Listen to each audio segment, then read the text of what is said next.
I'm using options to keep this $1 million portfolio balanced. And this week, the big question is how many shares I actually want to add. With QQQ and SPY, I want a few more shares, but I don't want 100 more. So I'm selling low probability puts for income and using some of that income to add 5 shares at a time. VIG is different. I'm well below my 40% target, so I'm selling 4 puts much closer to the money. They pay me more, and I'd be perfectly happy if several hundred shares were assigned. And gold is already about where I want it. So with the price down more than 3% today, I'm just adding a few shares. Same portfolio, but I'm controlling how quickly each position grows to keep the whole thing balanced. Let's start with QQQ. Last week, my QQQ cash secured put expired out of the money, so I'm going to sell a new one and add 5 shares to the account. I have 344 shares and am short a covered call with a strike price of $750 that will be expiring on September 18th. Because the net liquidity of QQQ is approaching my target allocation for this account, I'm going to sell my cash secured put fairly far out of the money and try to avoid assignment if it goes in the money. So let's look to September 18th, and I'm going to look for a strike price with a low probability of going in the money. A $700 strike would bring me $561, but has nearly a 30% probability of going in the money. So let's look at 675. All right, that's about a 12% chance of going in the money.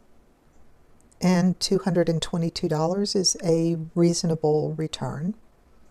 So I'll sell this one. It filled at $224, and I'll go ahead and add 5 shares to the account. And that order filled at $717.12 a share. I'm using $67,500 of cash collateral to secure this put, and that gives me a small but not negligible annualized rate of return of 5.76%. And I just spent $3,585.60 to buy 5 more shares. A quick sum of my total expense at this point, it's $224,520, and I have 349 shares in the account for an average investment per share of $643.32.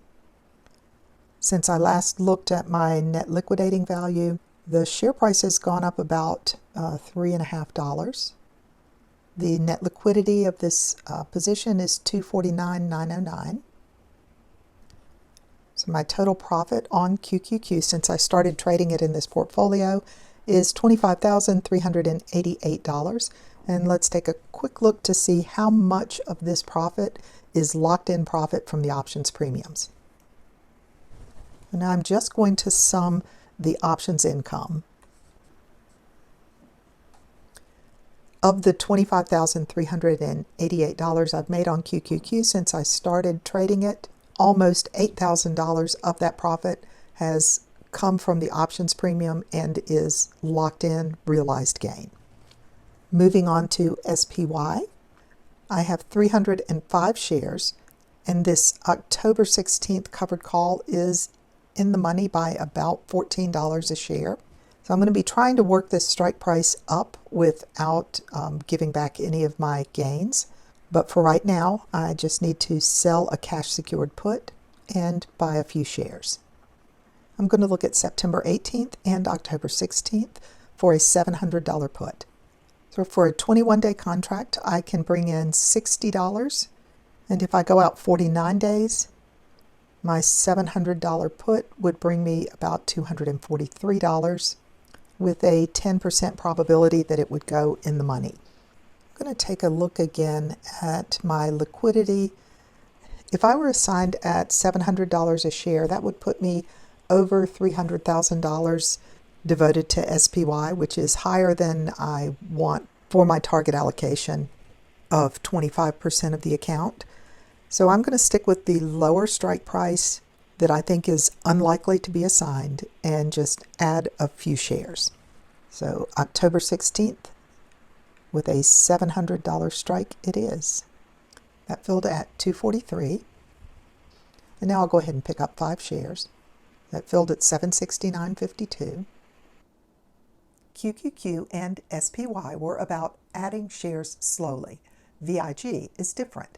I'm well below my target allocation here, so I actually want a lot more shares, and that changes the puts I'm willing to sell. And now with VIG, I have really not been building this position up as fast as I want to. My goal is for it to be about 40% of the portfolio so that I can take advantage of both the dividends and the growth. And right now, the net liquidity of this position is about $118,000 or $119,000. And I have $233,000 of buying power still available. So I'm going to sell several puts. There's going to be an ex-dividend date at the end of September. So if I am assigned before then, I would be eligible for a dividend of about $1 a share on any shares that are added to the account before that. Let's see what the $240 put would bring me. Not a lot, somewhere between $35 and $75. The probability of it going in the money is about 25%, and the last trade price was 75 cents a share. So I'm going to ask for 70 cents a share and sell 3 contracts. So instead of selling 1, I'm selling 3. And I'm going to go all the way out to October and sell one at $245. I'm going to ask for $405. And since it's not filling, I'll reduce my ask a little bit. Oh, before I could edit it, it filled. So the first 3 puts I sold filled at 85 cents a share. And the October 16th put contract filled at $405. I'm using $72,000 to secure these 3 puts, and a credit of $253.62 gives me an annualized return of 6.12%. The share price would need to drop about $3 a share for me to be assigned, but since in this case assignment is my goal, I'm okay with a little bit of premium and a slightly reduced share price if that happens. And for the 49-day contract, my income was $404.54. I did sell this one slightly in the money for a higher rate of return and a higher likelihood of being assigned. If I'm assigned, the $245 purchase price will be offset by the $4.04 per share that I've received in options income. Now, to bring my share count back up where I want it to be, I'm going to go ahead and buy 300 shares, and I'll sell a covered call on 100 or 200 of them. So I just spent $72,876 to buy 300 shares, paying $242.92 per share. The last 2 covered calls that I wrote at $230 and $235 both resulted in assignment to sell shares that I would have preferred to keep. So for these 300 shares, I'm going to look at a strike of at least $250 and make a decision about whether I'm selling 1 or 2 contracts.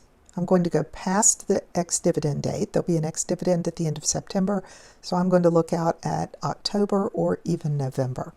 A $250 call would bring me at least $60, which is actually less than the dividend.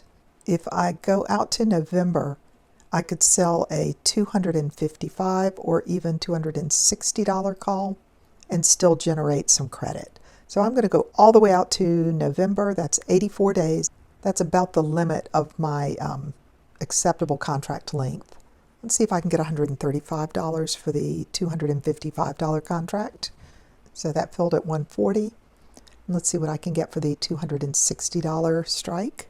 For the $255 call, I brought in $1.40 a share, $139.54, and the $260 strike brought me 57 cents a share for a total of $56.54.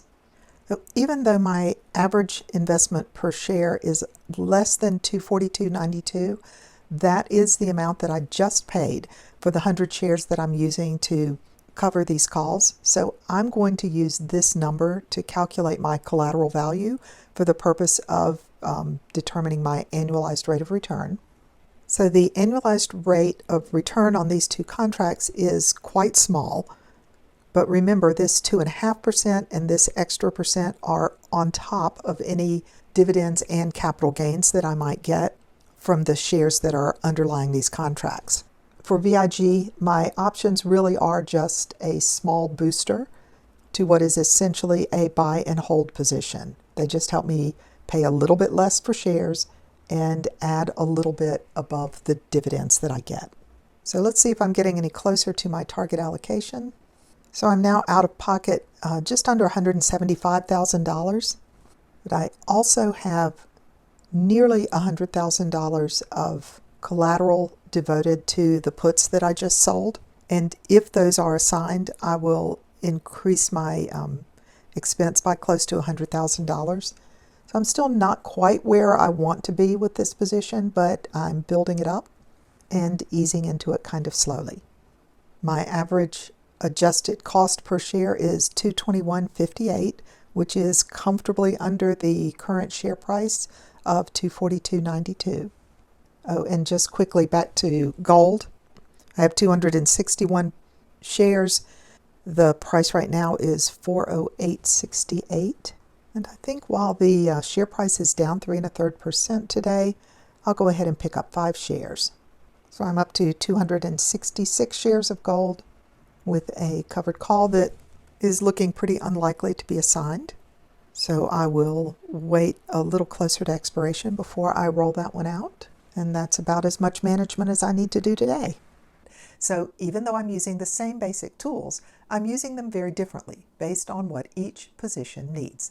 The goal isn't just to collect premium here. It's to use that premium and the options themselves to keep the whole portfolio balanced while I continue building my share count. I'll show you what happens next month.